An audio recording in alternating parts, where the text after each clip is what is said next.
Aliás, eu estou acostumada com o microfone aqui e hoje eu estou com esse aqui, eu já dei esse fora, logo de cara. Essa sou eu, né?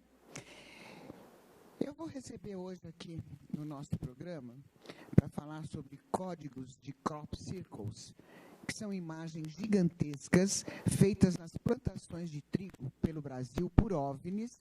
E para me ajudar a esclarecer tudo isso e muitos outros mistérios, eu vou receber aqui a metafísica, a ufóloga Cris Pascoal, minha amiga e irmã, e o escritor especialista em criptoanálise, que é o Deepak Sankara Veda. Boa tarde. Boa tarde. E obrigado pela sua presença. Muito obrigado. Olha, hoje nós vamos ter muita coisa para esclarecer, gente, vocês não têm noção. Ele sabe tudo de criptologia, ele decifra qualquer tipo de código. Gente, eu fiquei agora impressionada com o código que ele me mostrou sobre o Lula. E daqui a pouco você vai saber, porque a gente volta para cá, tá? Qualquer pergunta que você queira fazer, demaistv.com.br, me siga no Instagram, @SemanaParis, até já.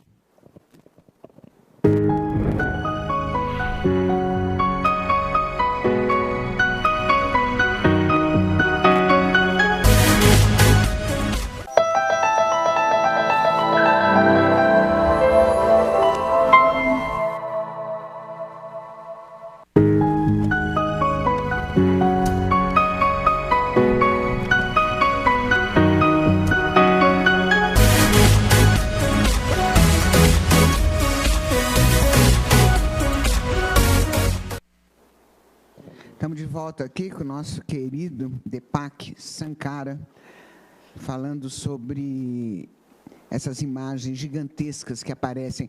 Eu não sei se é mais no Brasil ou mais em algum outro lugar, mas o que são esses círculos, Deepak, em plantações? O que quer dizer isso? Os crop circles, né? São figuras geométricas, né, ou enigmáticas, né, ou pictogramas que começaram a surgir nas plantações de milho e trigo na Inglaterra por volta dos anos 70. Né? E daí foram se tornando... Antes disso, não ou não se... Já há estudos que indicam que até no Egito, já, digamos, 5.000 anos atrás, haviam o surgimento de crop circles também. No Brasil aparece mais ou não? No Brasil começou recentemente, descobriram alguns círculos de implantações no sul. No sul. E esses círculos são humanos ou alienígenas? Até onde as análises demonstraram, né, existem os dois. Né? Existem os que são humanos, que são brincadeiras, que são feitas por pessoas que estão, digamos assim, em associação com os donos dessas plantações, a fim de ganhar algum dinheiro. Né, eles pegam umas tabuinhas, algumas cordas, né, e criam esses desenhos, né, e depois tiram umas fotos, né, e publicam. E aí pessoas interessadas em arqueologia, ou ufologia, ou em vida extraterrestre começam a visitar esses locais, e os donos das fazendas cobram algum dinheiro, né, uma entrada tipo $1, $1,50 por cada pessoa, e vai ganhar muito dinheiro. Né, e tem os que são verdadeiros, que aí então sofrem... Esses são falsos, né? Eu acho que no momento que ele está cobrando, é falso. Então, né? Começa por aí, né? Apesar que, se você for ver por um outro lado, né, vai haver uma invasão de qualquer forma nas fazendas, isso vai gerar algum prejuízo nas plantações. Então, de certo modo, até, digamos, justo que eles cobrem alguma coisa para, né, consertar o estrago que vai ser feito depois, né? Entendi. Agora tem os verdadeiros, que as análises demonstram que os desenhos são feitos por dobra, né? A plantação é dobrada por calor, radiação, e não por pessoas pisando com tabuinhas. Né? Aí, então, a evidência, além, né? A evidência de calor, então, é que demonstra que eles são verdadeiros. Entendi. E também tem a questão da radiação, né? Que em todo local onde existem esses círculos, existe uma radiação diferente que dá, inclusive, para ser mensurada. Fora que alguns são impossíveis de serem feitos por mãos humanas, que são fractais matemáticos somente reproduzíveis via computador. E são círculos gigantes, de 5, 10 mil metros, 10 mil metros. No tamanho, né, de extensão. Fotos aqui Temos várias, né? Círculos de 10. Dá para colocar alguma só para a gente dar uma uma checada, porque realmente são 10 mil, olha... Essa foi no Brasil. Tem 10 mil metros, É gigantesca, né? dá para você ver ali, pelas pessoas que estão no círculo do centro ali, né? O tamanho que é isso. Então, para se fazer, por exemplo, E que cidade é essa, Deepak? Ai, você lembra que cidade que é? Mas é Londres, não? Não, isso é no Rio Grande do Sul. É no Brasil, esse. Isso é no Brasil. Ah. Né? Então, para fazer algo desse tamanho, você levaria muitos e muitos dias. E qual é o E significado? como surge? Bom, aí, então, como é um criptograma, aí vai entrar a criptoanálise para analisar, né? Então, somente quem conhece, por exemplo, a língua hebraica, e aí a gente tem que falar por que isso está envolvido com a língua hebraica. Entendeu? Entendi. Porque a língua hebraica é o código por trás da criação do mundo. Né? Esse aqui é Brasil, é? Esse é Brasil. Você me falou tarde, viu, diretor? Esse é Brasil. E aí, então, a gente faz a criptoanálise, né, para traduzir, né, digamos assim, né, esse criptograma, esse pictograma, né, para a nossa linguagem. Entendi. De qualquer forma, você acredita em alienígenas, né? Acredito, porque não só, né, porque eu já vi... Você já teve uma experiência? Eu já vi um objeto, já vi. Dá para contar para gente? Tá. Na verdade, eu vi 2. Inclusive, tem um vídeo no meu YouTube, no meu canal, né, que é chamado OVNI Serpa, né, que eu estava num retiro com o pessoal, a gente estava estudando Torá e Cabalá, e nós vimos, fotografamos e filmamos isso. Né? E estava no pôr do sol, né, a cerca de 18 mil metros de altura. Era muito alto. E se movia muito rápido. Tinha muita luz, e depois as fotos eu apliquei alguns filtros, né? E elas mostraram um objeto luminoso dentro do espectro. Né? Algumas pessoas aqui disseram, não, isso é rastro de condensação. Entendeu? Aí eu mesmo fui a fazer análise, né? E busquei, por exemplo, inclusive arquivos da MUFON, né? Que é a Mutual UFO Network, né? Que faz análise de vídeos nos Estados Unidos. Entendi. E no mundo, né? E descobri imagens muito semelhantes. Então, nossa, Deepak, eu estou impressionada com o que você leu do Lula, você acredita? Eu estou impressionada como é que pode. Gente, vocês não têm noção, daqui a pouco ele vai falar, porque agora eu queria saber. Deepak, existem outros mundos habitados em outras galáxias? Como que rola isso? Bom, isso não é uma coisa de agora, não é uma coisa nova. Nós temos livros com 2.000 anos de idade, tá, que já falam de vida alienígena com detalhes assombrosos. Nossa, livros com 2.000 anos, Angela? Nossa! Todos escritos em hebraico. Todos escritos em hebraico ou em aramaico. Por exemplo, nós temos o Talmud. O Talmud, né, os rabis discutiram e eles afirmam e dizem, existem só na nossa galáxia 18 mil mundos habitados. 18 mil mundos habitados. Só na nossa? Só na nossa galáxia. E diz que Deus visita esses 18 mil mundos diariamente. Os rabinos disseram isso 2.000 anos atrás. Erich von Däniken, autor de Carruagem dos Deuses, né? Chariot of Fire, ele deu a mesma estatística. Existem aproximadamente 18 mil mundos aqui na nossa galáxia que comportam vida alienígena. Das duas, uma, né? Ou ele leu o Talmud, né? Ou ele chegou isso, né, com pesquisas dele e equações matemáticas. Né? Inclusive, né, estudando no círculo dos cabalistas, nós chegamos à seguinte conclusão. Por que Deus visita esses mundos diariamente? É porque eles também têm espiritualidade. E eles requerem a presença divina. Ou então, por que Deus ia visitar esses mundos diariamente? E a gente não tem nem noção de como são esses seres desses outras galáxias? Temos noção? Os rabinos descreveram e disseram, vocês querem saber como os seres de outros mundos são? É só vocês olharem para os peixes do mar, para os animais do campo, vocês vão saber como esses seres estão. Então a gente chega à conclusão... Tem mundos com felinos, tem mundos com aquáticos. O Talmud, né, um dos rabinos diz assim, olha, existem mundos que os seres sopram como vento e andam como fogo. Entendi. Isso 2.000 anos atrás. Isso não é novo. É impressionante, né? Eu adoraria entrar no mundo dos felinos, Angela. Bom, você tem cara de felino, nossa, né? Ela está falando de lira.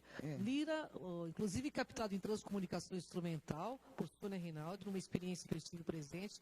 Pedi para falar com os seres de lira e apareceram 2 seres com aparência felina. Uma hora a gente pode trazer para você postar no seu programa. Nossa, é impressionante. Impressionante. Né? Eles são lindos e maravilhosos. Eu não sei, sabe, Débora, eu tenho uma afinidade muito grande. Eu queria até saber o porquê que eu tenho uma afinidade tão grande com animais. É uma coisa assim, fora do comum. Sabe, eu ando na rua, às vezes estou indo com o meu carro para trabalhar, não tem um cachorro que eu não peça para Deus olhar, que eu não faça uma oração. É um desespero. Eu ainda preciso ir num psiquiatra. Não precisamos. Não. Esse sentimento é muito semelhante ao sentimento de nostalgia que nós temos quando olhamos para as estrelas. Todos nós temos esse sentimento de saudade, certo? E na nossa mente puxa, como eu posso ter saudade de um lugar que aparentemente eu nunca estive? Né? Então, 2000 anos atrás, né? Aliás, muito mais, 5.000 anos atrás, já tinha escritos e evidências, né? Onde se falam que as nossas almas são centelhas das estrelas, tá? Das constelações. Então, por exemplo, há almas que são de leão. Que é o caso do leão. Que é o caso do leão aqui. Né? Que é o caso dele. Eu tenho uma centelha de alma que vem da terceira estrela de leão, que é a Algieba, que é a HIP, no catálogo estelar 50583, que é o número dela. Então, eu tenho uma centelha de alma que eu recebi da constelação de Leão. Né? Isso aqui, por exemplo, é uma coisa que eu nunca falei para a Cris, mas a Cris sempre me chamou de Leão. É engraçado, porque sente, né? essa energia. Então, muitos de nós temos almas, né, que vêm das constelações. Se você tem constelações em forma de pássaro, você tem em forma de peixe, você tem constelações em forma de felinos. Então, isso quer dizer que essa neura que eu tenho... Pode ser que você tenha uma alma, um fragmento de alma que tenha vindo de uma constelação. Né? É interessante, né? E o que você me diz do mundo intraterreno? Que a Ângela adora falar sobre esse mundo. Eu gosto também. Também, né, 2000 anos atrás, né, os mestres da Kabbalah, os mestres do Zohar, né, que é o código que codifica a Torá, já disseram, olha, existem 7 mundos intraterrenos, que eles são chamados pelo título hebreu, né, de Sheva Arsot, são 7 terras, e os rabinos disseram que essas 7 terras, né, elas têm céus e constelações, e sóis. Tá? Então, essa ideia, né, essa imagem que nós temos da Terra, que foi proposta pela geologia e pela ciência, é completamente imprecisa.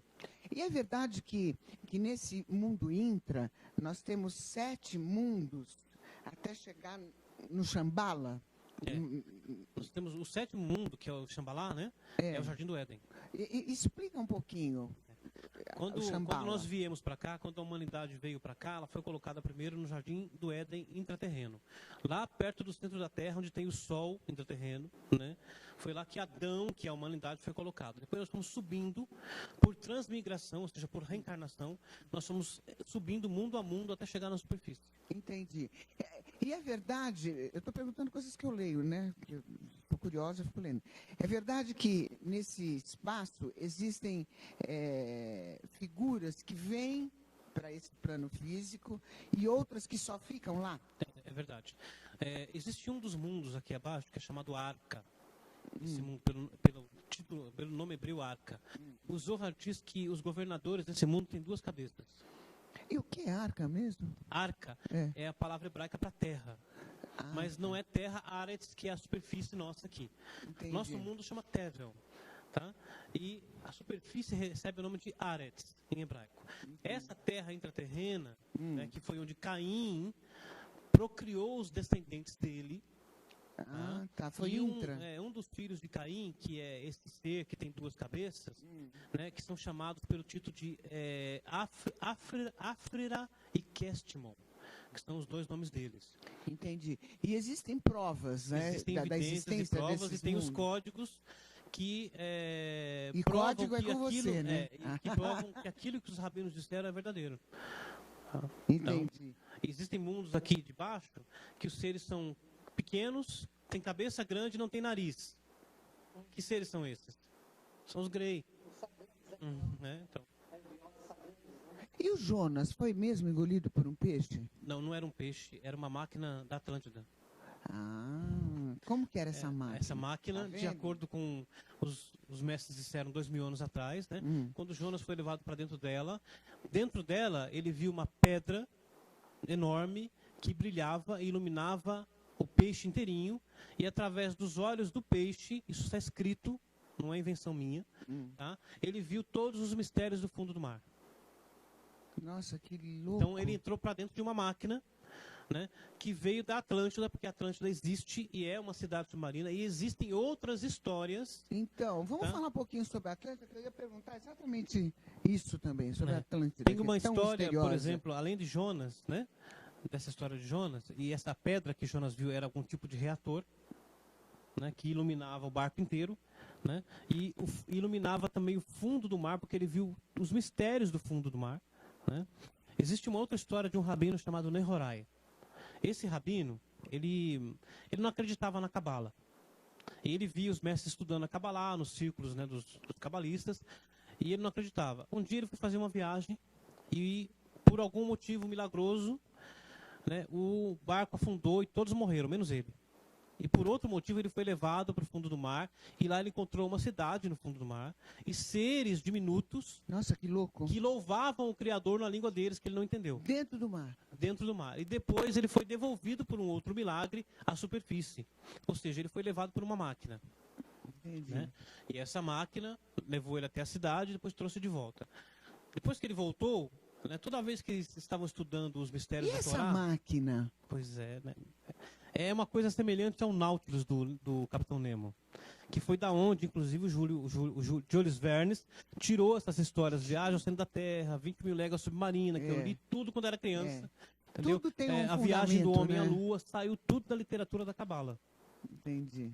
Então, esse peixe, né, que tragou o Jonas, É. era uma coisa semelhante à máquina do Nautilus do Capitão Nemo. Né? E depois que o Rabino voltou, o Nehorai, toda vez que eles estavam estudando Torá no círculo dos cabalistas, eles choravam. E diziam para ele assim, por que você está chorando? Ele dizia assim, porque eu não acreditava nisso até que eu vi com os meus olhos.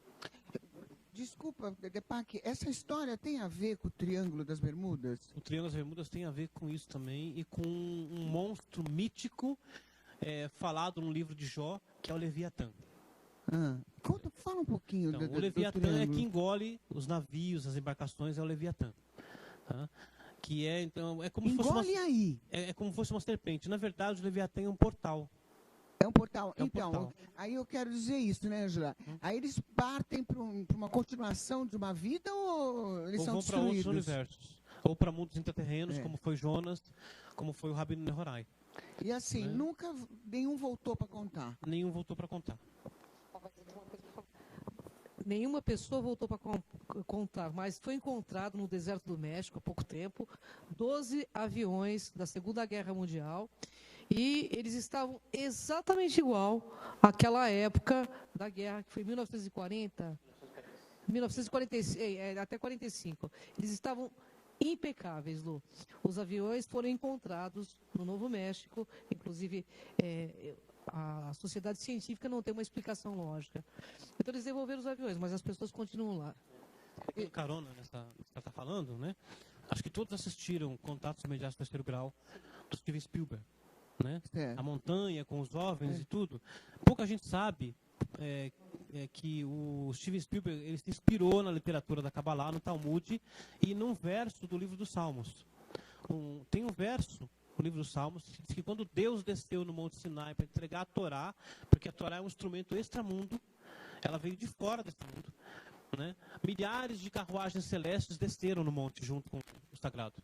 Entendi. E foi dali que o Steven Spielberg se inspirou para fazer a montanha, com os OVNIs descendo na montanha e tal. Entendi.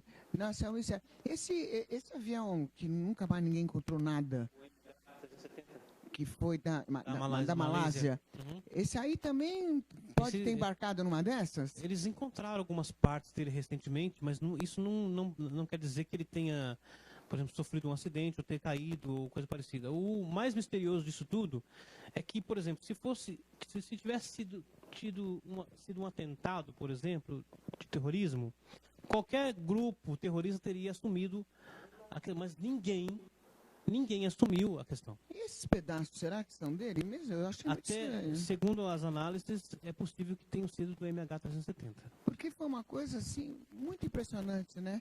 Assim, o mundo inteiro procurando com equipamentos da mais alta tecnologia e nada, absolutamente Você já nada. ouviu falar depois? Eu já ouvi. Fala, Quer dizer, nós já falamos aqui sobre ele, isso. né? Então, por gematria, Fala um pouquinho sobre o homem mariposa para a galerinha entender. Tem umas histórias, né, que vêm dos anos 70, de diversas pessoas que tiveram contato com esse homem mariposa, né, e que ele teria informado a elas eventos que aconteceriam no futuro. E todos esses eventos aconteceram. Inclusive tem um filme com Richard Gere, né, que é chamado A Última Profecia, né, que mostra esses eventos, que é muito interessante. Né? Então, por análise de gematria, que é o cálculo do valor numérico das letras hebraicas, de um nome, de uma situação ou coisa parecida, né, a gematria desse MH370 é a mesma de o Homem-Mariposa. Entendi. Tem uma perguntinha aqui que está chegando, que o meu diretor está me mostrando, que diz assim: Deepak, eu gostaria de saber se essas marcas têm a ver com os Anunnaki.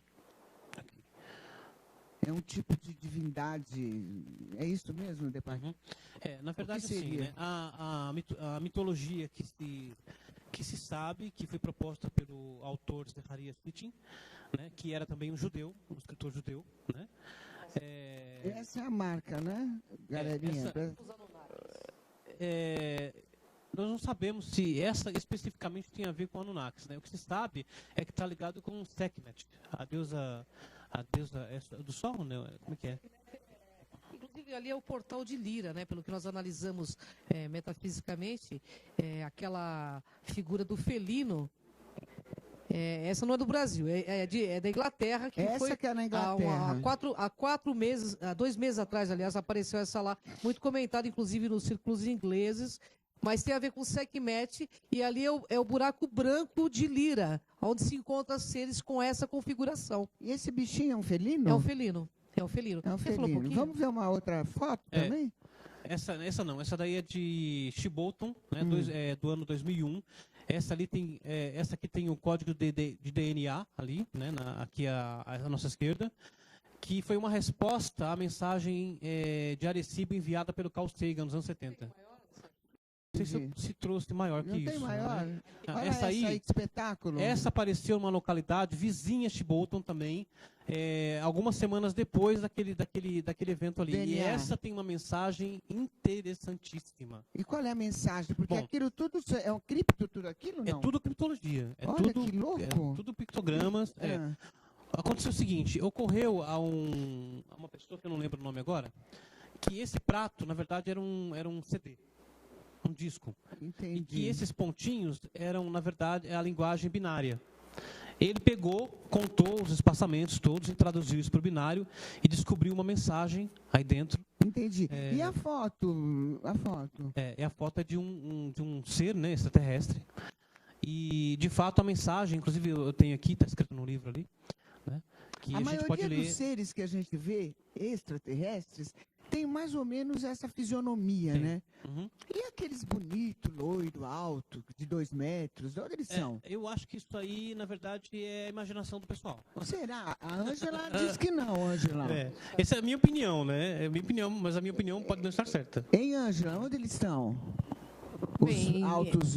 Então, dizem que o povo das Pleiades tem uma configuração de loiro alto, de 2 metros, 2,5 metros de altura, né? Não, eu tô perguntando isso, verdade. Ângela, porque na ocasião do Papa, do João Os 23... Anunnakis também dizem que tem uma configuração quando bonita, ele encontrou Parece anjos. um ser lá no Vaticano, Era esse loiro, ser bonito, era loiro, né? E alto, né? Então, tanto pode ser pessoal das Pleiades, como o pessoal de Sírios também, Sírios A, que são seres muito bonitos, e também intraterrenos. Existem intraterrenos que são loiros, lindos, maravilhosos, né? Entendi. Agora, eu gostaria de pedir um código do leão, que você não falou lá, da Sekhmet. Tem aí o código, não? Do leão? É isso. bom que aí eles Falando nas Pleiades, né, é muito interessante porque existem 4 constelações que são mencionadas na Bíblia, na Torá e nos escritos, né? Que é as Pleiades, Órion e a Ursa Maior. E tem muitos segredos aí. Entendi, já Bom, lá. o que eu descobri aqui foi o seguinte, né? Eu fui ler sobre esse... Né, ele surgiu no dia 23 de julho, né, num campo na Inglaterra, né?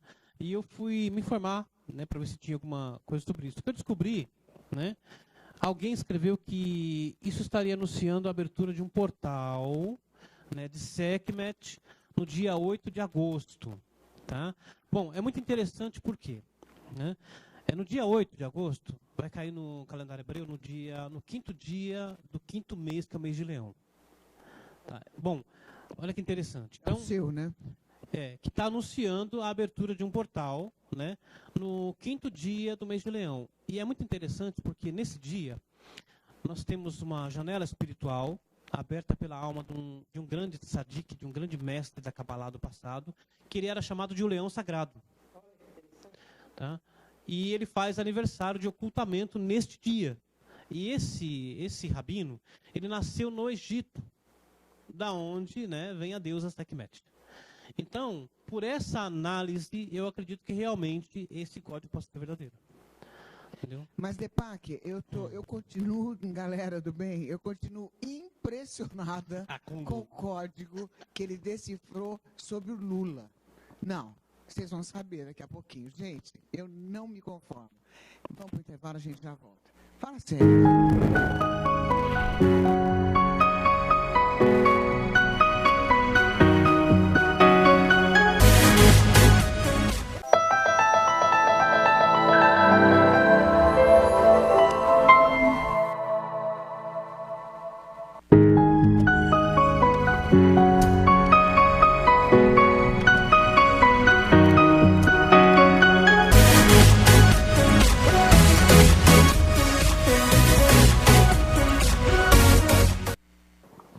Estamos aqui, ó, eu tô meio, sabe, eu tô perplexa aqui. Vamos falar um pouquinho desse código que você descobriu, Deepak, porque é impressionante, galera. Presta atenção, porque é impressionante. Então, vamos voltar naquela imagem do prato, né? Dá pra você voltar essa imagenzinha pra gente? Você quer falar do código do Lula? Você quer falar do Lula? Eu quero falar do Lula, que eu tô desesperada pra saber do Lula. Tá bom. A gente pode falar. Bom, vou fazer um parênteses então, né? Pra gente falar disso. Né? Depois a gente volta. Pesquisando, né? Eu me inspirei a procurar pelo nome da operação, que é uma operação dentro da Operação Lava Jato, que é a Operação Pichuleco. Né? Eu encontrei um código em toda a escritura hebraica, né? E esse código, ele veio dentro dele com o nome Luiz. Dentro de Pichuleco, estava escrito Luiz. Dentro de Pichuleco. No código. Olha que impressionante já. Então eu fiquei pensando, que Luiz seria esse? Né? E comecei a olhar o texto todo hebraico, né? E em estreita proximidade com Pichuleco e Luiz estava Lula. Entendi. Olha só, gente. Quando Isso tudo ele prova, tá? Olhando tem escrito. E é por estatística matemática, assim, os códigos têm distância, né? E tem proximidade estatística. Tá? Porque é provado, por exemplo, né? Eu posso fazer um teste para ver se determinada palavra que surge, né, na mesma matriz, né, próxima ou distante da palavra-chave, é aceitável por estatística, se a distância é aceitável, se ela é muito alta. Né? Bom, então surgiu, né, em certa proximidade com Pichuleco e com Luiz, a palavra Lula, o nome Lula. Cruzando Lula, né, vou traduzir aqui, né, estava escrito assim: ele será julgado e colocado sobre ferros. E do nome de quem mais? E cruzando, né, ele será julgado e colocado sobre ferros, escrito Moro. Olha que impressionante. E acima de Moro, né, está escrito, né, seu nome sozinho será exaltado. E isso há 2 anos atrás, né? Foi da Dilma. Foi da Dilma, né? Da A Dilma deu muita polêmica também, né? E o que você descobriu da Dilma? Foi logo depois das eleições, né, impeachment, né? Na verdade, assim, quando houve a primeira eleição dela, né, eu descobri um código que previa tudo que estava por vir, as manifestações nas ruas, que isso teria visto mundialmente, tudo, né? E as pessoas iam perguntar por que Deus está fazendo isso com essa nação? Para limpar a corrupção toda. E depois eu descobri um outro código, né, cuja a palavra central era Rousseff. Né? E cruzando Rousseff estava escrito assim: quem é ela? A pergunta em hebraico. E na frente ela diz presidente, mas ela será expulsa. Tá vendo? E mais um código que vocês não sabem, que ele já leu, que quem vai ser presidente dos Estados Unidos? A Hillary. Já está escrito. Uhum. Deepak, isso nos leva a crer, ou leva a ter mais a certeza de que realmente tudo está escrito. Então, quando o velho ditado diz está escrito, tudo está escrito Tudo em está código. escrito, tudo, A vida absolutamente de tudo. todos, assim, de todo o Com universo, é detalhes isso? assombrosos. Até as marcas que nós temos no corpo, elas estão codificadas na Torá. Não é impressionante isso? Eu estou impressionada. Eu não vou E dormir. tem todos os universos e todos os nossos destinos. Tudo. E de todo mundo, né? Todo mundo, até os que não nasceram, até os que já nasceram. Por isso que, vamos falar um pouquinho Por do isso que a Zeca gente fala. Pagodinho, tem razão, deixa a vida me levar, porque já está escrito. Tá. Não adianta você chiar de uma forma ou de outra, porque o que tiver que ser, será. Tudo já foi estabelecido desde o princípio. Querendo ou não. É muito É possível impressionante. mudar o destino. É. Mas para mudar, você tem que atingir a consciência do Buda, do Cristo. É. Entendeu? Você pode mudar. É impressionante. Vamos voltar, né? então, na mensagem de Arecibo. Vamos falar, Vamos então. falar. Deixa eu comentar uma coisinha sobre a mensagem de Arecibo. Nós enviamos para o espaço uma placa, né, dizendo a nossa configuração, a quantidade de humanos, nosso DNA, e logo após enviarmos essa placa, então apareceu esta ao lado de Arecibo, não é isso, Depac? Apareceu também dizendo a mesma coisa, a configuração deles, o código, através de um código binário também, né? O que é muito interessante.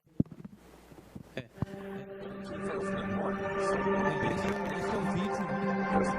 Esse qual É uma reportagem, um documentário que foi feito sobre a mensagem de Arecibo. Sobre o programa de futebol.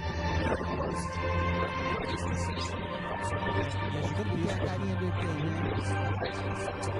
Olha só. Esse é o prato, né?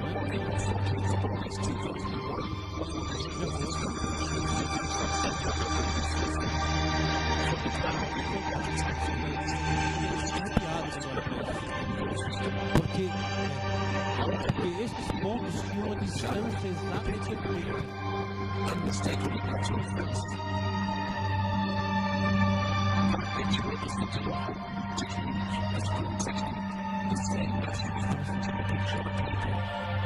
Semelhante que as antigas impressoras matriciais que imprimiam por pontos no papel. Então, esse código é muito semelhante. A técnica utilizada é como se fosse uma gigantesca impressora matricial que escreveu isso. Esta é a resposta à mensagem de Arecibo. O Carl Sagan compôs a mensagem e enviou para o espaço. Porque o Carl Sagan era um monstro de conhecimento, né? Essa é a mensagem que o Carl Sagan enviou. Tá vendo lá no centro? Tem um homenzinho, tá vendo? Que é a nossa configuração. A resposta tem o ET. Tá vendo o ETzinho lá no centro? Eles responderam com um DNA diferente do nosso. Diferente como, hein, de fato? Lá em cima tem o código genético. Human size and quantity, and that we live on the third planet in our solar system.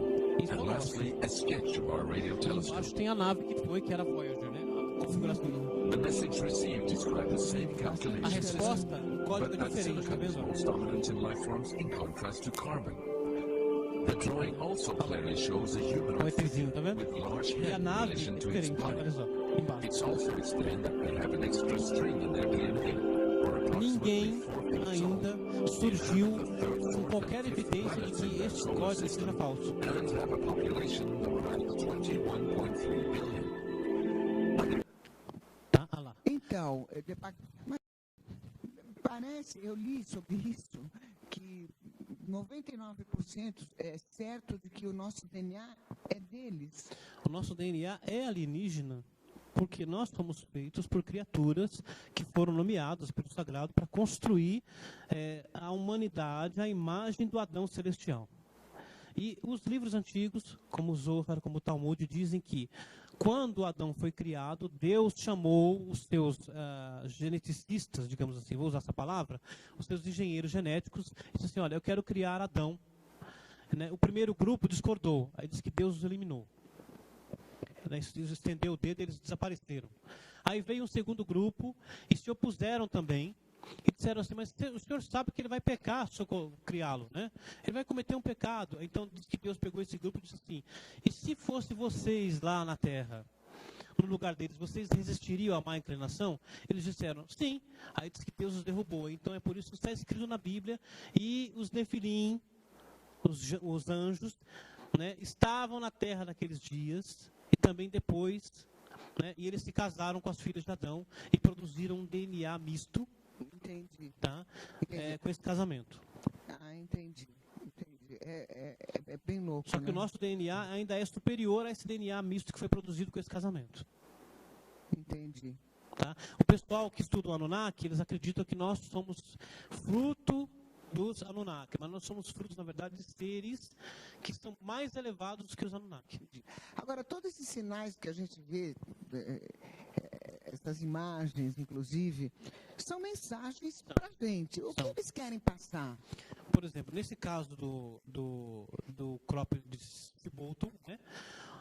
Naquele pratinho que aparece do lado do ET, naquela imagem, né? A pessoa que fez a pesquisa, ele descobriu a seguinte mensagem, né? Cuidado com os portadores de falsos dons e suas promessas não cumpridas. Muita dor, mas ainda há tempo. É esse que está. Esse aí. Acreditamos exista o bem lá fora. Nós nos opusemos ou nos opomos à decepção. Né? Em inglês, a mensagem seria: Be aware, the bearers of false gifts and their broken promises. Much pain, but still time. Believe that is good out there. We oppose deception. Em inglês. Bom, eu quando vi essa frase, né, eu imaginei que havia um código dentro do código. Entendi. Que é assim que o mundo funciona. E havia? Há códigos dentro de códigos, sim, havia. Eu peguei a primeira palavra, que é BOR, né, cuidado, né? Transliterei para o hebraico, né, e dentro do hebraico eu encontrei a seguinte frase. Baú Ara, que significa viemos de Ara. Agora, Ara é um dos 7 mundos intraterrenos. Deepak, agora por que tudo em código? 7 terras. Por que tudo em código? Por que não podia ser uma coisa mais clara, assim, mais objetiva, mais... Essa é uma pergunta que muitas pessoas me fazem, e tem gente que até me faz essa pergunta com muita raiva, até brava. Por que Deus não facilitou as coisas? Porque aquilo que é fácil não produz elevação e não produz alteração de consciência. Tudo o que nós penetramos, com muito trabalho, estudando, altera a nossa consciência, isso altera o nosso DNA também. Por isso que as coisas não são fáceis. Nada no mundo é fácil. Fomos criados para irmos além, para nos elevarmos e alcançarmos a consciência que tínhamos quando fomos criados. Mas é tudo muito louco, né, Ângela? Porque esse código da Bíblia, Deepak, eu só fico meio impressionada com essas coisas. Ele só poderia ser decifrado depois que o computador fosse inventado. Olha que coisa de louco. E é verdade, né? É verdade. É verdade. É verdade. Agora, Deepak, aqui no Brasil, qual foi o código mais importante deixado aqui em Marcas? Foi esse do Rio Grande do Sul. Esse foi super importante. Esse foi super importante, porque já foi, inclusive, estudado. Né? Quem estudou foi o... Eles estão me perguntando, Deepak, se esse diagrama aqui, você sabe o que está escrito, se dá para saber. Esse é o DNA.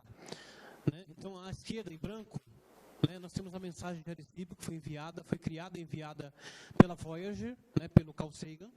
Esse que está em branco. Todo o nosso mapa genético está nessa imagem.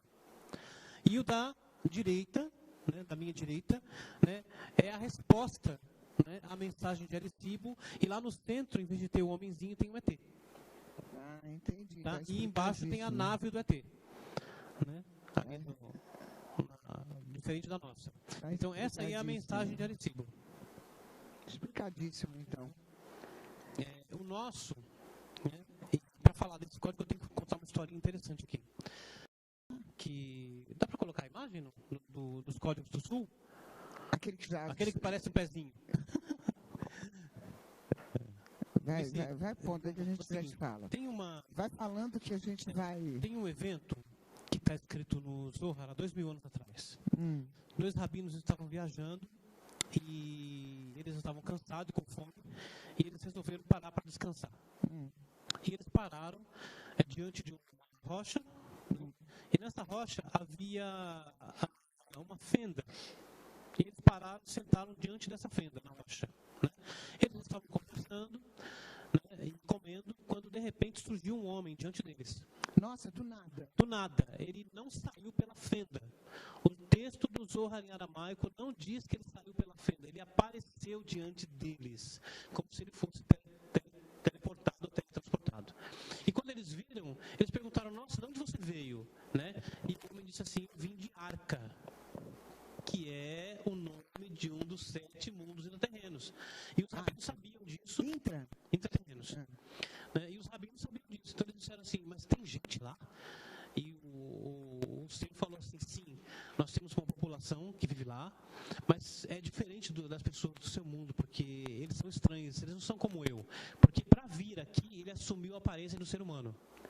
Na verdade, ele não tinha essa aparência. Não, ele não tinha essa aparência, mas ele assumiu a aparência do ser humano. Lá eles têm 2 cabeças, num corpo só. E eles não plantam e nem cegam nesse mundo. Tá? Ok, isso é muito interessante. Interessantíssimo. Por quê? Quando, né, essa mensagem surgiu, né, essa mensagem de Arecibo, nós estamos falando dela, né, e por que sempre em plantações de trigo e milho? É verdade. Okay? É interessante. Não em terra, não é feito em areia, mas sempre em plantações de trigo e milho. Isso foi uma coisa que me chamou a atenção.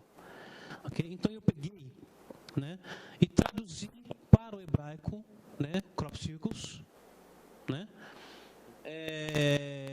encontrei a palavra Hugin Shadeh. Hugin Shadeh é círculos no campo, né?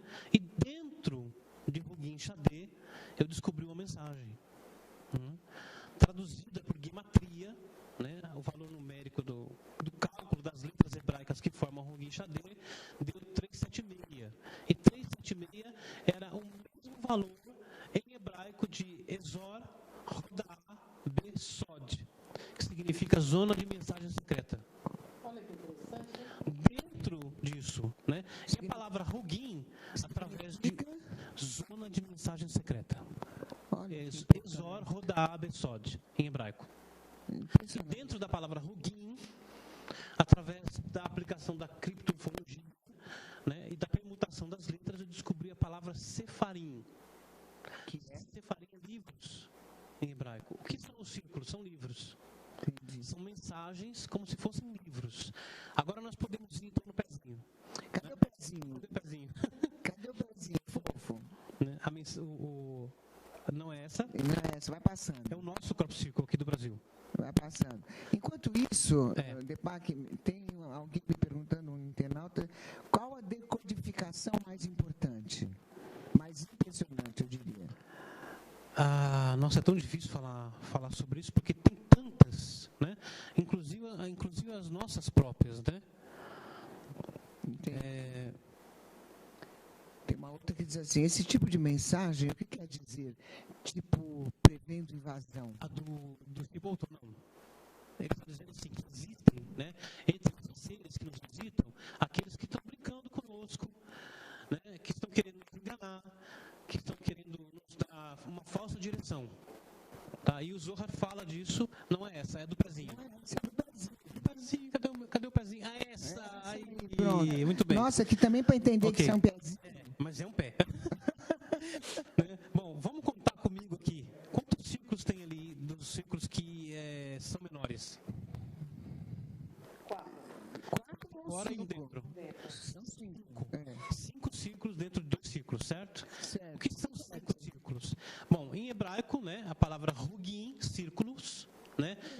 O singular é Hug, círculo, mas Hugin se torna Sefarim, que é livros. Então, entendendo por essa direção, nós temos 5 livros.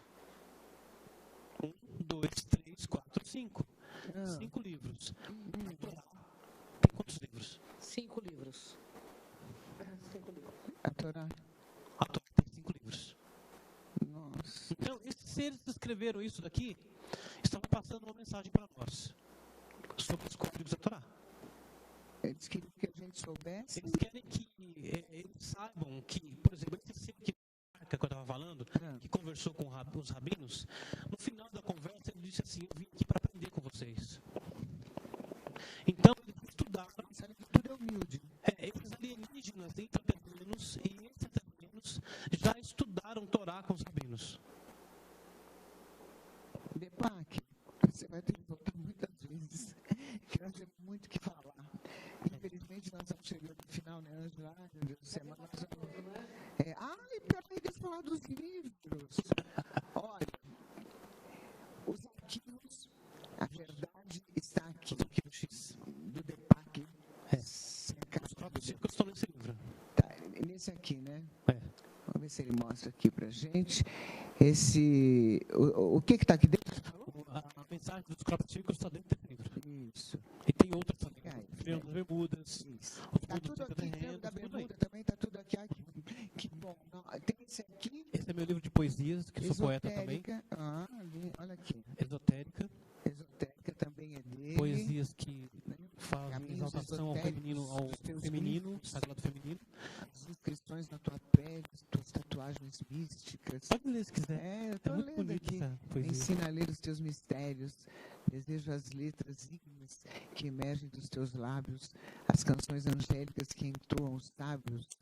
Apela a tua boca, os seus sussurros, suspiros elevados. Olha, além de tudo, ele é muito romântico. Está aqui, olha, que é muito interessante também. E esse que eu não conheço, viu? Crônicas de Kedren é uma parábola sobre o despertar. Esse eu não conheço. Ele fala das nossas origens externas também, das nossas origens estelares. Ele é uma viagem por muitos mundos, né, e que nos conduzem ao despertar da nossa alma crítica. Olha, são 3 livros maravilhosos que a gente indica para vocês. Eu tenho alguns. Depac, muito obrigada, viu? Nossa, muito obrigada, gratidão, Ângela, gratidão, minha irmã. Maravilhoso, precisa vir de novo. E nós temos muito o que conversar. Pode me sequestrar. Você não tem noção das perguntas que chegam aí demais, a gente não consegue. Infelizmente, a gente não consegue responder, mas ele vai voltar e nós vamos responder para vocês, tá? Terça-feira a gente está aqui com mais um papinho gostoso com você. Qualquer pergunta que você queira fazer é demaistv.com.br.